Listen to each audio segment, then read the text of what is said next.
Hi, and welcome to AudioFics. This channel will be solely dedicated to reading fanfiction and basically turning them into audiobooks, or in this case, as my channel name implies, AudioFics.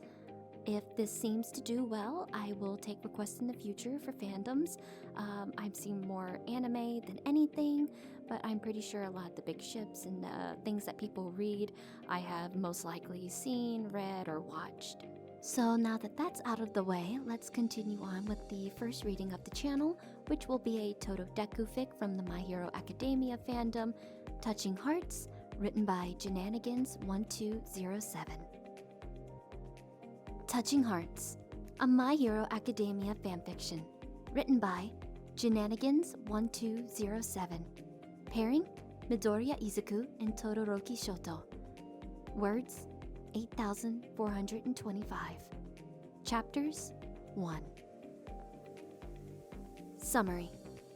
And this time, when Todoroki reaches out to touch Midoriya, to brush his fingers against Midoriya's cheek with the second hand, Midoriya reaches back. He's not paralyzed. He's not burning down into ash. He's just content. Completely and wholly content.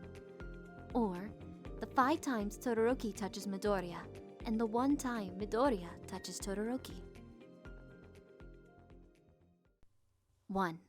The sun is high in the cloudless sky, beating down on Midoriya's back as he runs.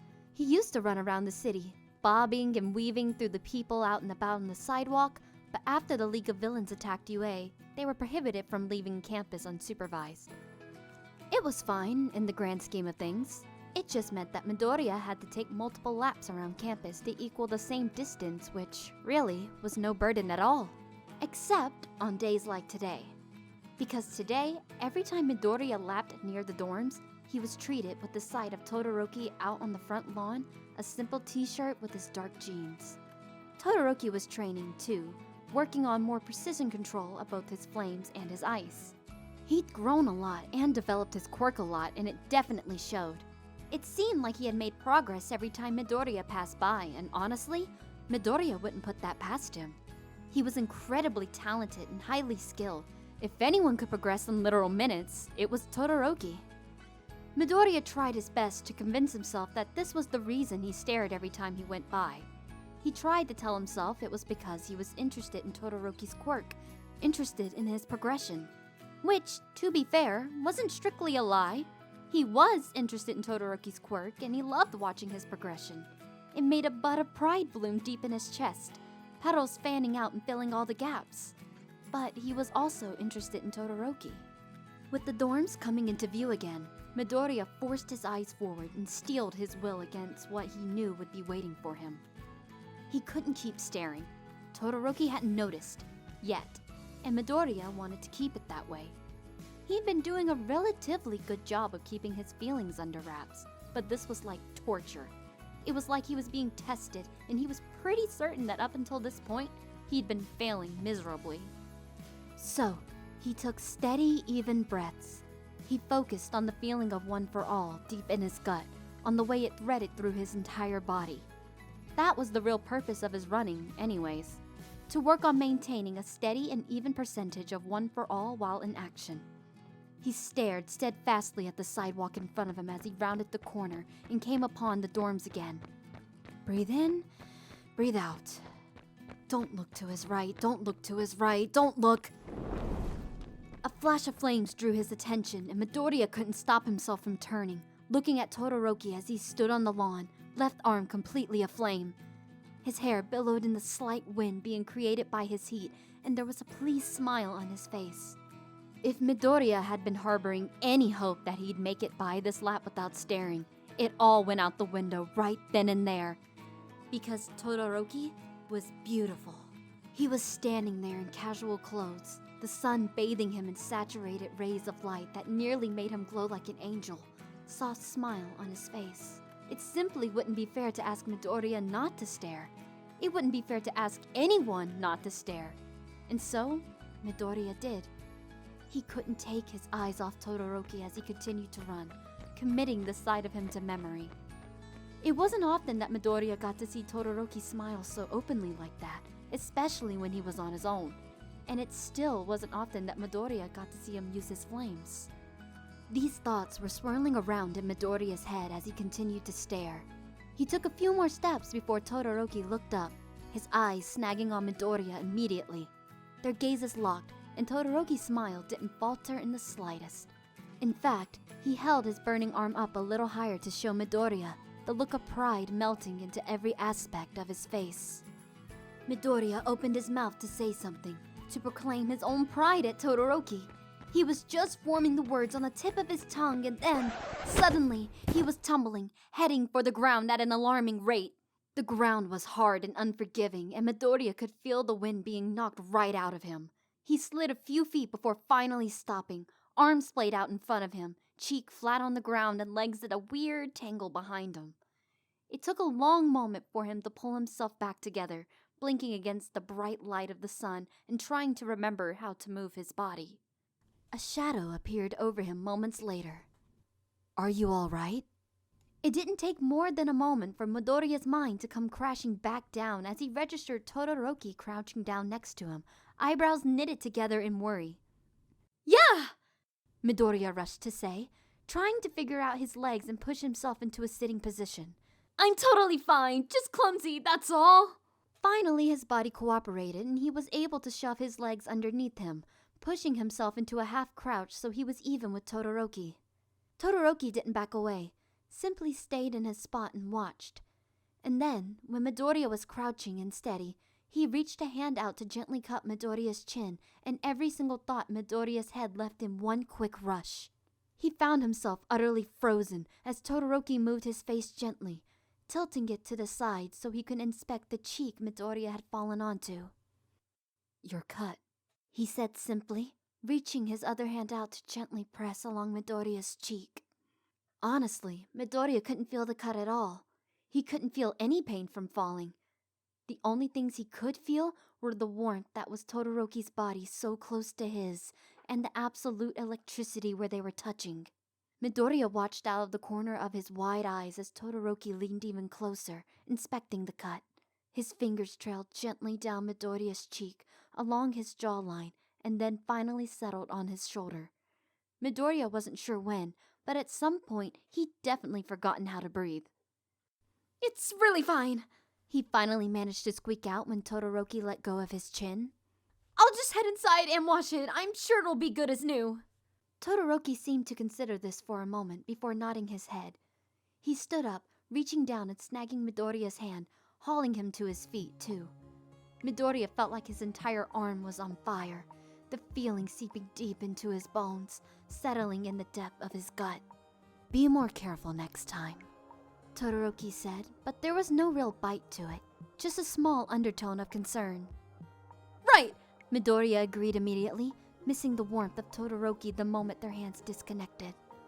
"Thank you!" With a smile, Midoriya headed past Todoroki and into the dorms to wash up, using every ounce of his energy to not jump out of his own skin.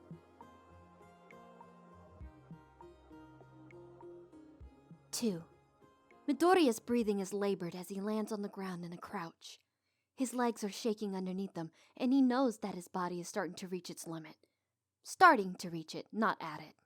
In the time since he inherited One for All, he'd gotten really good at reading his body and understanding how he was feeling. He was now an expert at what it meant when his legs groaned as he pushed back into standing. He could tell the difference between close, but not quite at his limit, exactly at his limit, and definitely too far past it. He spent a lot of time in the latter category and considered himself somewhat of an expert on that. Currently, though, he was in the close but not quite category. The rest of the class was slowly filling out of the gym, their lessons done for the day. Of course, that left the remainder of the afternoon up to them to fill how they wanted, and Midoriya wanted to fill it doing exactly what he had been doing. He couldn't push his limit further if he didn't reach it. "You coming, Midoriya?" Ida asked from the doorway, a sheen of sweat coating his forehead. He walked a little stiffly when he'd used his quirk too much, and he was standing just as stiffly now. "No, you guys go on ahead," Midoriya called, pushing his hair off his forehead and wiping at his own sweat. "I'm going to stay and keep practicing for a bit longer. I'll be back by dinner." With the wave, Uraraka and Ida departed too, following the rest of the class. It was just Midoriya in the gym now. At least, that's what Midoriya had thought. "I'll stay too." Midoriya nearly jumped as Todoroki approached his side, coming from the far side of the gym. He stopped next to Midoriya, breathing a little heavily himself. Midoriya turned to look at him, willing his throat not to go dry. He needed to get his words out. "Are you sure? You don't have to. I'll be all right." Todoroki looked at him for a moment then, his eyes scanning Midoriya. It made Midoriya feel exposed almost, scrutinized. He was just about to ask what was on Todoroki's mind when he said, "Spar with me." "What?" "Spar with me," Todoroki repeated as if it were obvious. "It'll help us both improve our quirks. I'll put up walls of ice for you to break, shoot fire you have to avoid." Midoriya couldn't deny that it was a good idea, a perfect way for both of them to strengthen their quirks. He also couldn't deny that he loved the idea of spending time with Todoroki, just the two of them, out of sight of the rest of the class. Not that anything would happen, certainly not, but Midoriya's heart jumped into his throat just at the thought. "Okay," he said after a moment, and by God if his heart didn't stop when Todoroki shot him an answering smile. "Great." Todoroki took a step back, turning to survey their surroundings. Usually at the end of gym, their surroundings were destroyed. As Midoriya understood it, Cementos stopped by each night to repair everything back to its original form, giving them all the chance to destroy it all over again. Rubble littered the ground and some of the pathways through the rock was blocked with larger chunks and boulders. It was already almost an obstacle course in this state. "I'll set up some walls of ice in different areas," Todoroki began to explain, his face focused as he thought. Midoriya stayed quiet, listening to him explain his plan and watching the wheels turn in his head. When they'd first started at UA, Todoroki had been closed off and hard to read. But he'd really opened up as time went on, and Midoriya found that he didn't really struggle at all to decipher Todoroki's expressions, to guess where his mind was going to go. It felt like an intimate sort of knowledge, though, and Midoriya had to swallow against the feelings clawing their way up his throat. "You have to destroy all of them, but I'm not going to make it easy for you. Fair?" Todoroki turned to look expectantly at him then, and Midoriya was so captured in being this close to him that he almost forgot he was supposed to reply. "Right! Sounds awesome!" "Okay, close your eyes," Todoroki said, and Midoriya felt his heart stop in his chest. He couldn't stutter out a single word, couldn't ask the question that he was wondering, but it must have been written all over his face because Todoroki elaborated without being prompted. "You can't see where I'm putting up the ice. That's part of the challenge. You have to find them." Midoriya did as he was told, taking a deep breath and closing his eyes.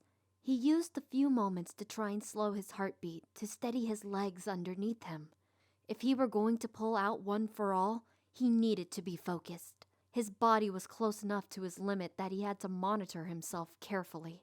He couldn't get distracted and become reckless. That was a surefire way to end up injured. So, as Todoroki worked, Midoriya pulled forth one for all, spreading it out throughout his body at 20%. His muscles screamed, already tired from what he'd put them through, but he knew he could do more. He waited until Todoroki gave him the okay and then opened his eyes, noting the first wall of ice that was only a few feet away.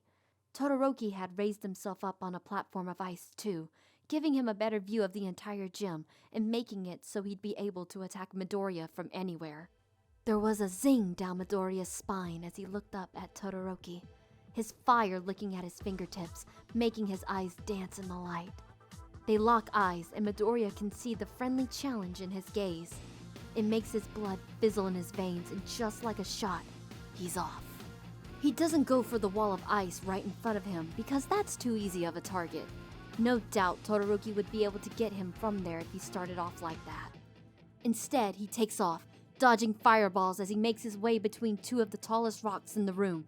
It offers him cover from the fireballs, but limited view of the gym as a whole. The best way for him to locate the blocks of ice is to get high ground, but he knows he can't do that.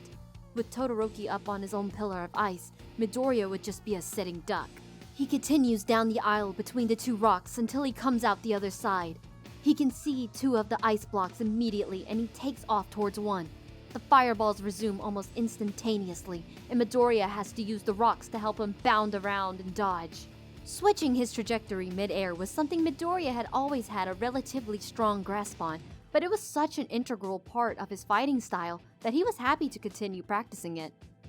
A fireball nearly singed off the tips of his hair as he made it to the first block, smashing through it in an instant with his shoot style. He kept going, feet barely hitting the ground before he was jumping again, heading towards the next block. Midoriya didn't have to look to know that Todoroki had moved. The fireballs were coming from different angles than before. Midoriya's feet hit one of the pillars of the rock in the middle of the room and he pushed off, suddenly coming face to face with the wall of fire. Thinking quick, Midoriya kicked mid-air, the wind from his attack blowing a hole in the flames that he was able to sail straight through, his foot connecting with the second block of ice and shattering it instantly. Still, the wall of fire had done what Todoroki had no doubt been aiming for. It thrown him off balance. Midoriya stumbled as his feet hit the ground, running a few uneven steps in an attempt to get his feet back under him properly. It took hardly even a second, but it was enough time to switch Todoroki to the offensive. Suddenly, Midoriya wasn't even looking for the next block of ice. He was just focused on avoiding attacks. He dodged and weaved, using some of the rubble when he could to throw Todoroki off or force him to pull back, sending his attack in a completely different direction. They continued like this for some amount of time. Midoriya honestly had no idea how long. Somewhere in the middle, he glanced up at Todoroki and saw him grinning as he called forth his flames, and the realization had hit Midoriya right then and there. They were having fun. This wasn't a battle. This wasn't a real fight. This was two friends training together, and they were both enjoying themselves. As much as Midoriya loved the hero course, loved his classes and his classmates, he couldn't name the last time he found their practicing fun. For the longest time, it had almost been a chore. It was something he had to do, a constant pressure weighing him down and making him question his worth.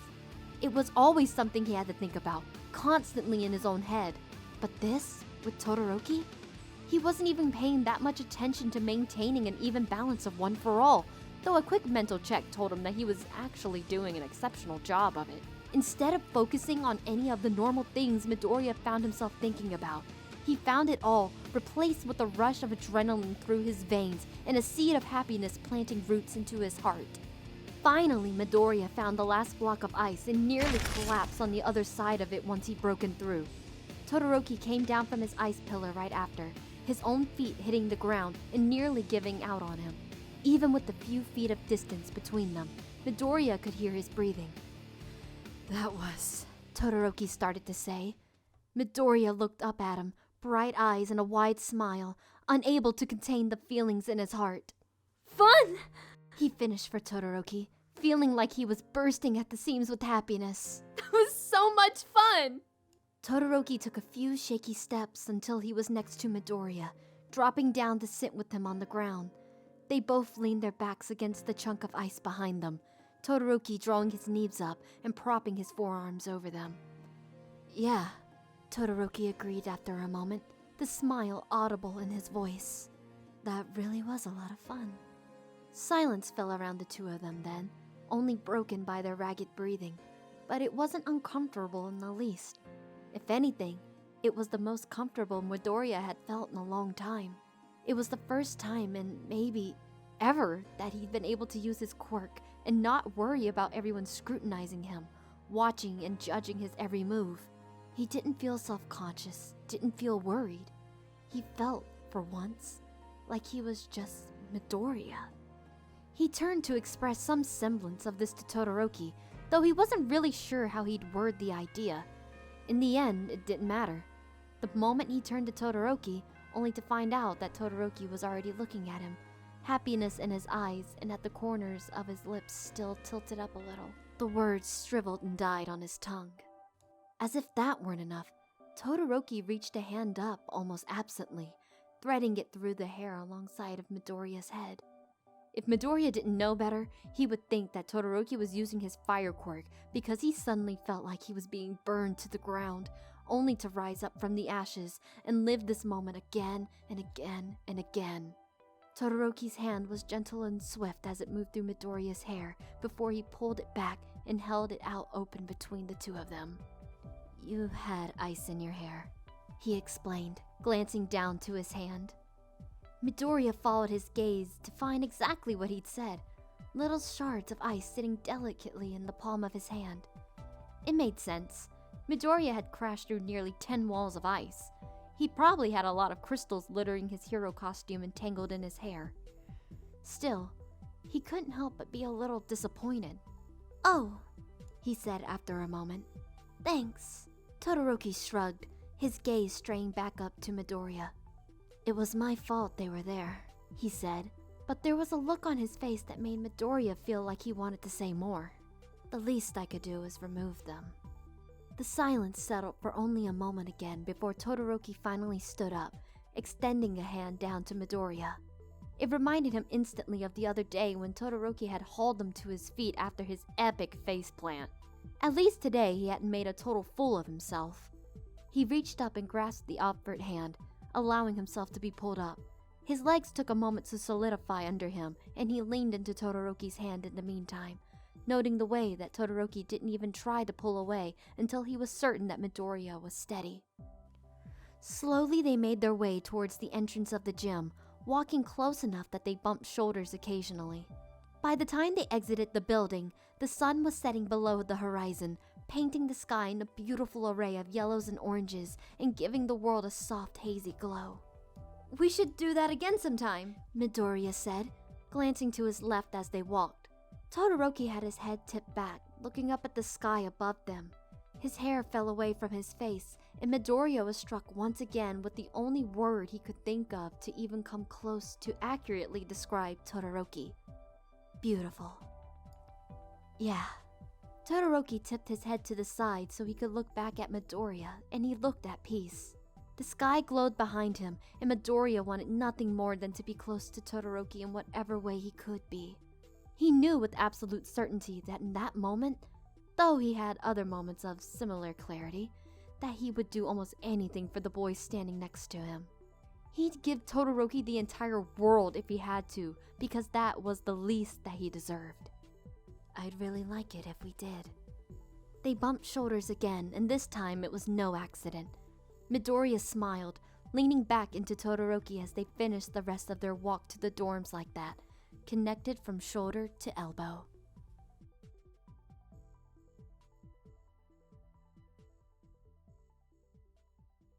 Three. The weekend has finally come, and everyone is ready for a break.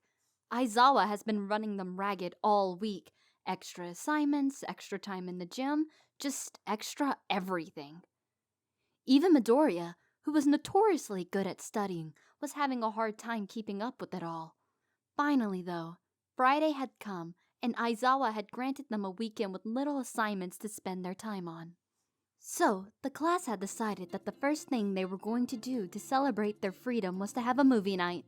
Midoriya was completely down with the idea. In fact, he was really looking forward to it.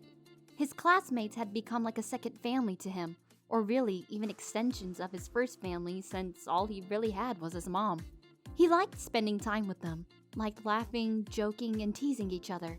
It was one of the things that made his experience at UA as amazing as it was. So he was more than happy to pile some pizza on his plate and head into the common area, plopping down on one of the couches.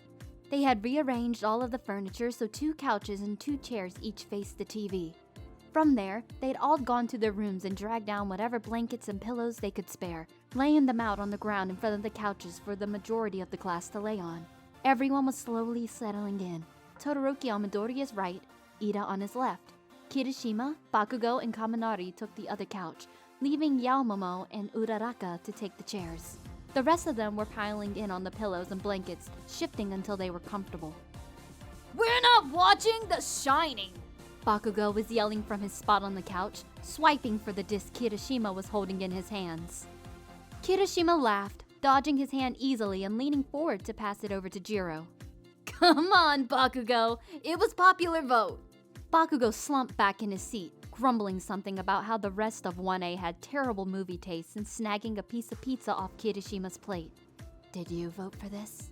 Todoroki asked, setting his own piece of pizza down and reaching for his drink from the table to his right. "No," Midoriya answers, turning to smile up at him. Todoroki is warm and solid next to him, a comforting presence. "I didn't vote at all. I don't care what we watch." There was a small smile on Todoroki's lips as he raised his glass up, murmuring, "That's just like you." Midoriya was about to ask what he meant when the lights turned off suddenly, Sero shushing everyone. Jiro waited only a moment before hitting the play button, and suddenly the movie came to life on the screen before them. Midoriya had seen The Shining before. Bakugo had made him watch it when they were younger in an attempt to scare him. It had worked, mostly, but it didn't bother Midoriya any longer. He was able to comfortably relax in the couch, eating his pizza and occasionally nudging Todoroki in request of his drink.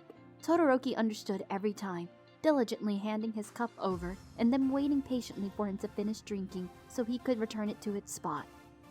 Whispers spread around the room and pillows were thrown, mostly by Bakugo telling everyone to shut up, and the evening dissolved into night. They watched a second movie, Jiro putting it into the DVD player before anyone had a chance to protest. Midoriya had no idea what was coming next, but he didn't care. He hadn't laughed this much in a while, and it felt good. Popcorn, anyone? Kirishima called as the previews rolled before the second movie. He still had to dodge a pillow thrown by Bakugo. "Yes, please," was the resounding response, and Kirishima ducked out of the room, crossing in front of the TV briefly on his way back into the kitchen. Well, Midoriya asked, turning to smile up at Todoroki. did you like it?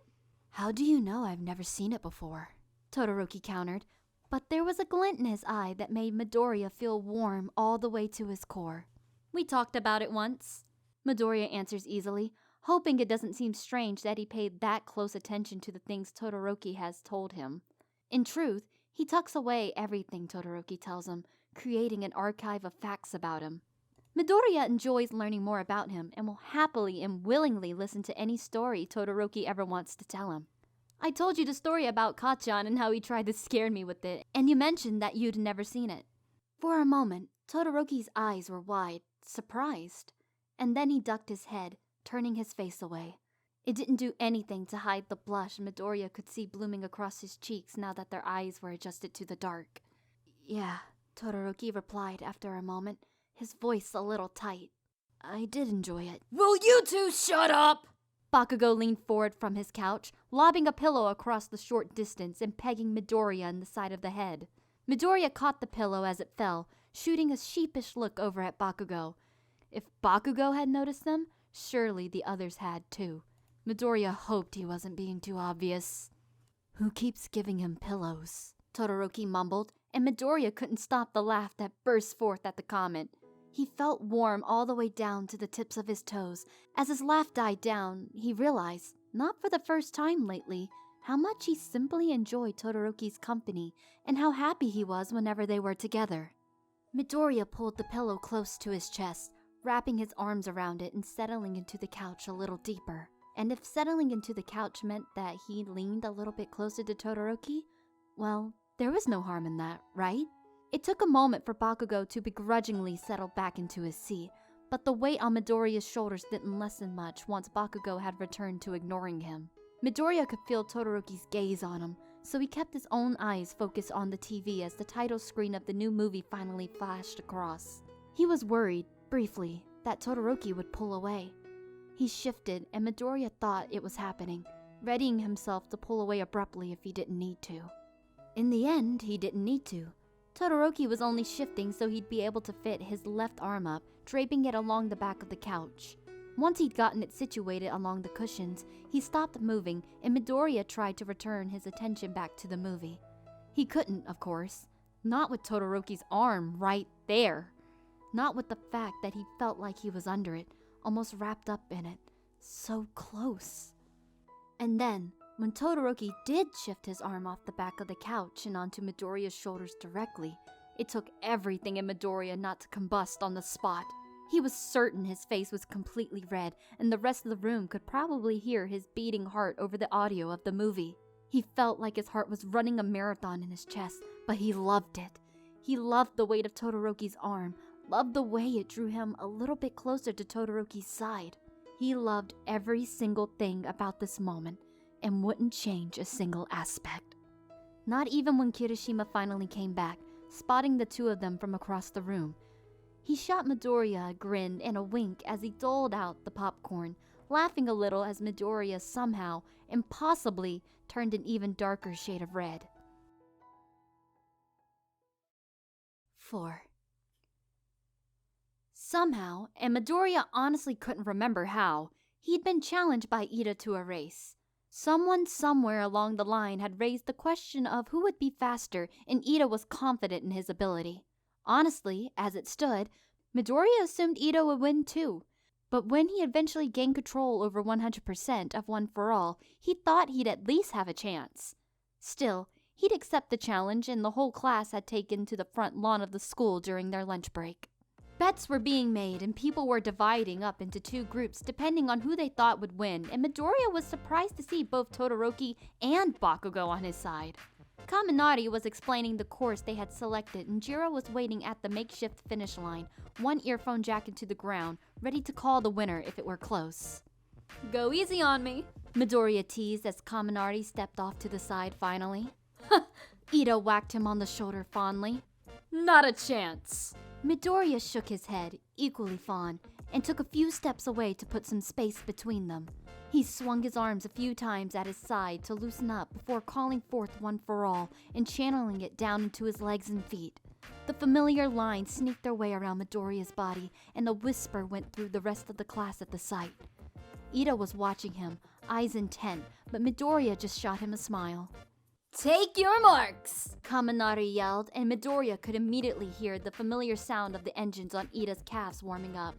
He dropped low, placing his hands on the ground in front of him, and Ida followed suit a moment later. On your mark! Get set!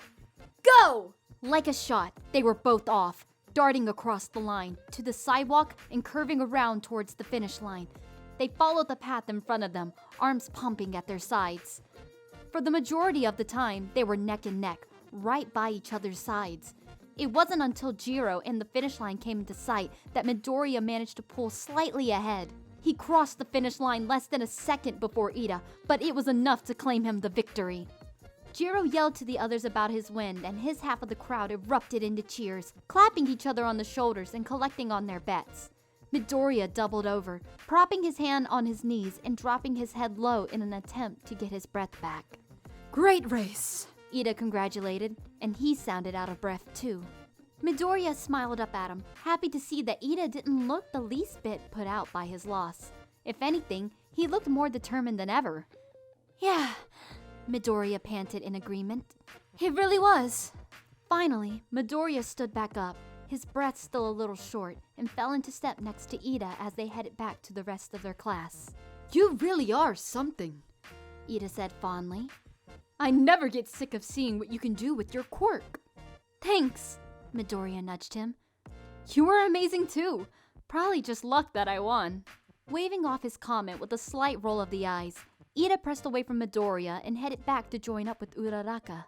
Todoroki came to meet Midoriya where he was, congratulating him on his win. You looked really cool, Todoroki said, eyes studying Midoriya. His eyes seemed to snag at Midoriya's neck, and he reached up, almost without thinking as he continued to talk. It was really close, but I knew you'd be able to pull it out. While he talked, Todoroki grabbed onto Midoriya's tie, pulling it a little tighter and straightening it before smoothing it down Midoriya's chest. His touch burned through Midoriya's shirt, but Midoriya found that he wasn't paralyzed by it like he had been in the past. He almost wanted to say he was getting used to it, his heart giddy at the thought. But the way the butterflies were floating through every vein in his body suggested otherwise. He felt like he was trembling to his very core, but it was a nice sensation, exhilarating. It was a fair assumption that Midoriya's entire outfit had gotten a little wonky when he'd raced Ida. As if reading his thoughts and answering the unspoken question, Todoroki finished settling the tie and tugged on Midoriya's shirt a little, straightening out the collar, fingers brushing the skin of his neck as he did so. Even when he moves on, shifts his hands down to smoothing out the wrinkles in Midoriya's shirt, he can feel where Todoroki's fingers brushed. Every single spot he touched is completely alive, almost like his fingers are still there. Midoriya knows they aren't, but he's certain that the feeling of Todoroki's touch is going to linger well into the rest of the day. Midoriya swallows around the dry throat, hoping desperately that his voice comes out steadier than his heartbeat. Thanks! Come on, is the only response Todoroki gives, as if he doesn't realize that he has successfully distracted Midoriya for the rest of the day. As if he doesn't know that Midoriya is going to go back in the classroom, sit in his seat, and stare blankly at his notebook, reliving this moment. Like he doesn't realize that Midoriya is going to be relishing the gentle touch of his concerned fingers well into the evening. We're about to be late for class. 5. How did you know I was out here? Midoriya closes the door gently behind him and crosses the roof, standing over Todoroki, who is seated on a blanket at the edge, knees pulled up to his chest, arms crossed over top. I heard you walk by my room. The whole truth is that Midoriya has heard him walk by his room every night for months now. He'd follow him once, just to see where he was going. He'd contemplated joining him a number of times, but always chickened out. I see, Todoroki says, and he turns his gaze back towards the front of the building. He's in an oversized shirt that hangs loose on his frame and makes him look small somehow, like someone who needs to be protected. Midoriya knows that he doesn't need that, not at all. He's more than capable of taking care of himself. Still, Midoriya would like to protect him anyways. I can go. Midoriya hooks a thumb over his shoulder to indicate the door he'd just come out of. If you want. Instead of answering, Todoroki scoots to his left, making room for Midoriya to join him on the blanket.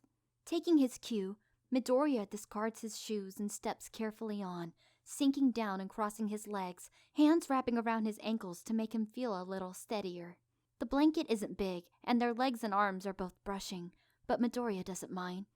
In fact, it's the comfort he's gotten with being in contact with Todoroki that spurred him to finally follow him up and onto the rooftop tonight.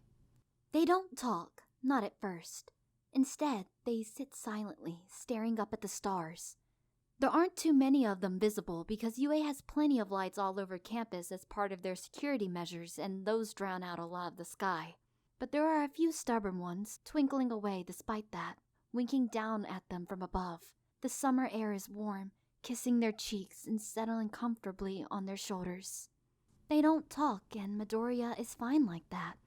He thinks he could live in this peaceful moment for the rest of his life. He could sit here, pressed against Todoroki's side and enjoying the beautiful view laid out before them for all of eternity, and that would be good enough for him. Still, he knows that Todoroki must come up here for a reason. Something on your mind? At first, Midoriya thinks Todoroki isn't going to respond. He has the right not to. There's no reason he should feel compelled to let Midoriya into the depths of his heart. But Todoroki does respond after a moment, and it occurs to Midoriya that he was just trying to figure out how to say it. The world. The world, Midoriya echoes, looking over at him surprised. That's a pretty big thing. All my life, Todoroki answers, and there's a certain heaviness to his voice. Or maybe it's a weariness, a general wearing down. I grew up thinking the world was one way. Hard, cold, distant, cruel, expectant. And then Todoroki turns too, meeting Midoriya's eyes. I met you. And you showed me that the world isn't any of those things, and I guess I'm just still trying to piece it all together. For nearly a year now, Midoriya had been crushing on Todoroki, so he was familiar with the butterflies, the dry throat, the trembling fingertips. But this wasn't that. The emotion choking him up, tightening his throat, and making it hard to breathe wasn't just a simple crush. It was an overwhelming fondness for Todoroki. It was pride at the way he'd grown, at the person he was becoming. It was gratitude that Todoroki had let him get this close, had trusted him like this. Midoriya took a shaky breath in, trying to maintain any semblance of composure, but he knew it wasn't going to work. Call me Shoto, please. Todoroki cut in, and Midoriya was nearly certain that he was going to cry on the spot. Shoto, Midoriya obliged, loving the way it tasted on his tongue. As soon as he'd said it, he wanted to say it again. You have changed my world in so many ways too. You're strong, loyal, kind. I hope to be like you someday. There's an open vulnerability in Todoroki's eyes, and Midoriya thinks that this is it. This is the moment he's going to lose the battle with himself and kiss Todoroki. The faint dusting of pink on his cheeks, the way the lights from the campus make his eyes glow. All of it is too much for Midoriya. Todoroki leans in slightly, and Midoriya has the fleeting thought that Todoroki might beat him to it. which is okay, honestly, as long as they're kissing. And then he drops his head down, settling it onto Midoriya's shoulder. It takes Midoriya a moment to recover from his shock and another moment to blink himself back to reality, but when he does, he realizes that this is nice too. Todoroki has shifted his whole body so that he's leaning into Midoriya, threading one arm through Midoriya's and nesting his head so that the longer strands of his hair brush just under Midoriya's jawline. It's comfortable and intimate, and somehow just as vulnerable as their conversation had been. Midoriya settles his head on top of Todoroki's, leaning back into him. "You're far better than I could ever be," Todoroki whispers into the space in front of them, so quiet that the wind could whisk the words away if it wanted to. Midoriya still heard them. "You are absolutely perfect, Shoto." Midoriya turns his head and murmurs the words into Todoroki's hair. They stay that way for a long moment, Midoriya's face buried into Todoroki's hair, and Todoroki tracing light patterns against Midoriya's thigh with his hand.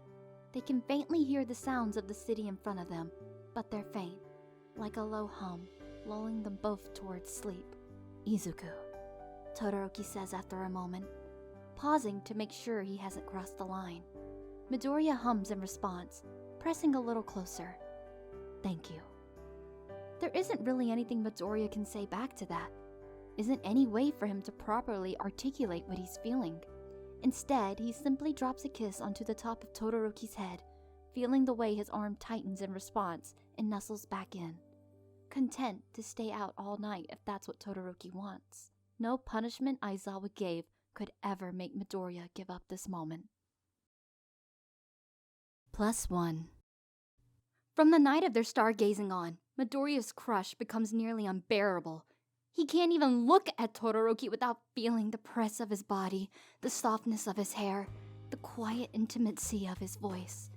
He can't do anything without wanting to relive that moment over and over again. It gets so bad that Midoriya does the only thing he can possibly think of doing. He goes to Kirishima for advice. Kirishima, who has been making playful, suggestive faces at him ever since movie night. Kirishima, who constantly catches Midoriya's eye and then suddenly nods towards Todoroki, because Kirishima already knows, and he would be more than happy to help. That much Midoriya is sure of. So Midoriya lays it all out there. He tells him about all of the moments the two of them have had, all of the brushes of Todoroki's fingertips that he can still feel burned into his skin. He doesn't tell Kirishima what Todoroki said on the rooftop, but he tells him everything else. By the time he's done, Kirishima is grinning from ear to ear. Dude, he definitely likes you back.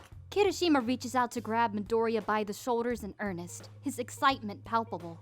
"You can't possibly know that," Midoriya replies. True, it sometimes does seem like Todoroki feels the same, but Midoriya doesn't want to assume. And he certainly doesn't want to do something that would mess up their friendship. It's one of his most treasured things, and he absolutely refuses to do anything that could alter or destroy what they have. "Midoriya, come on," Kirishima pleads, giving Midoriya a gentle shake. "He fell asleep on your shoulder. Like, I love you, man, and you're a great friend, but I'm not about to sleep on you. And I don't think anyone else in our class is either. It was the middle of the night, and stop making excuses and just accept what's right in front of you," Kirishima urges, his smile dulling down to something more moderate, but still full of joy. "I get it. It's scary to take that step forward, but trust me, he's going to be down for it." Midoriya considers this for a long moment. He's not convinced, but he's at least partially convinced, and for now, that's enough. What am I supposed to do? Just tell him. Kirishima lets go of his shoulders, gesturing with his hands as he talks. "Just lay it all out there on the line. Tell him how you feel. And then probably, kiss and live happily ever after." "Kirishima!" Midoriya cries, his face instantly heating up. He ducks his head, hoping to hide his red cheeks as Kirishima laughs and claps him on the shoulder again with a few more reassuring words. When he finally lifts his gaze again, Kirishima is looking at him with so much faith and encouragement in his expression that Midoriya knows he can do this. "Okay, I'm going to do it. Do you know where he is?" Where who is? Todoroki approaches the two of them, eyebrows drawing together when he notices Kirishima's expression and the way Kirishima looks ready to burst out of his own skin in excitement. "Bye," Kirishima cries, all but shoving Midoriya at Todoroki and slinking around the corner. "Who are you looking for?" Todoroki asked, quizzical gaze still on the corner that Kirishima had just ducked around, clearly trying to piece things together in his mind. In the past few months, being with and talking to Todoroki had gotten easier, but suddenly, with the knowledge that he was about to confess his feelings weighing on him, Midoriya felt like he'd forgotten every word he ever learned in his life. He stared wide-eyed at Todoroki for a long moment, opening his mouth to try and push words out and then getting absolutely nowhere. The seconds seemed to tick on for ages, each one somehow dragging on longer than the last, and Midoriya found himself trapped. He needed to do something, that much was certain. "Izuku?" Todoroki finally turned his attention back to Midoriya, clearly still puzzled by the entire situation. Midoriya's stone-stiff posture and impossible silence surely aren't helping. A moment passes, and then another. Midoriya feels the same panic rise over him that he feels when he's down in a fight. "Move!" he commands himself. "Move!" For once, his body listens. Before he can really even think about it, he reaches out and slips a hand around the back of Todoroki's neck, pulling him down into a kiss before either of them have the chance to do or say anything to stop it. And then he's kissing Todoroki, right there in the common area of the dorms. He's kissing Todoroki, and literally anyone could come around the corner or walk down the stairs and see. But none of that matters when suddenly Todoroki is kissing him back, leaning in and gripping Midoriya's shoulder with his hand. Absolutely nothing on earth matters other than the feeling of Todoroki. A villain could attack campus right at this moment and Midoriya would die happy because he was kissing Todoroki. Finally, a whoop that sounds suspiciously like Kirishima draws them out of the moment, and they break apart all at once. The fear and panic are back instantly, and Midoriya finds that suddenly his words want to work. "I'm so sorry, Shoto, Todoroki looks back at him while he talks, his lips parted in a wondrous smile, and suddenly Midoriya knows that it's going to be okay. He takes a deep breath and tries again. "I was looking for you." He finally answers the question Todoroki had asked what feels like ages ago. "Because I wanted to tell you that Well, what was the point in hesitating now? It's not like he didn't get the point. "I really like you, like, a lot, and I wanted you to know." "Is that what you were talking to Kirishima about?" Todoroki asked after a moment, his hand still firm on Midoriya's shoulder, keeping them close. Midoriya realizes that he hasn't let go of the back of Todoroki's neck either. "Yeah, I wasn't sure what to do because I was afraid of ruining everything." "Ruining everything?" Todoroki echoes, clearly surprised. "Midoriya, I couldn't be happier about this." I told you! That same suspicious voice yells from around the corner. But when Midoriya turns to glare, there's nobody there. Still, a quiet snickering tells him that Kirishima is listening to the entire conversation. It doesn't bother him. Really? He asks instead, turning to look back at Todoroki. You don't have to just say that. "I'm not in the habit of saying things just for the sake of it," Todoroki murmurs, leaning down towards Midoriya again. Midoriya can't stop himself from glancing down at his lips. "I'm thrilled because I really like you too, Izuku. I thought I'd made that clear." "You did," Midoriya breathes, feeling his lips brush Todoroki's as he speaks. But the rest of his thoughts and all of his worries are cut off by Todoroki's lips on his again. And this time, when Todoroki reaches out to touch Midoriya, to brush his fingers against Midoriya's cheek with his second hand, Midoriya reaches back. He's not paralyzed, he's not burning down into ash. He's just content. Completely and wholly content. This has been an AudioFic reading for your listening pleasure by AudioFics, alias Scarlet Rain. If you enjoyed the narration, please give the video a like and subscribe for more. If you like the fic, please click the link to the author's AO3 page below. The fandoms the author has written for currently consist of Voltron, Legendary Defender, Good Omens, Boku no Hero Academia, and Skate the Infinity.